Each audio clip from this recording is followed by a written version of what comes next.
பெருங்கூட்டம் தான் இதற்கு சாட்சி.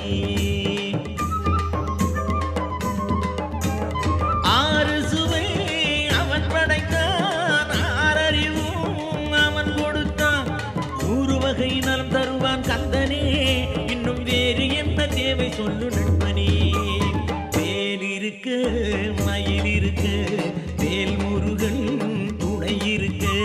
வேல் இருக்க மயில் இருக்க, வேல் முருகன் துணை இருக்க.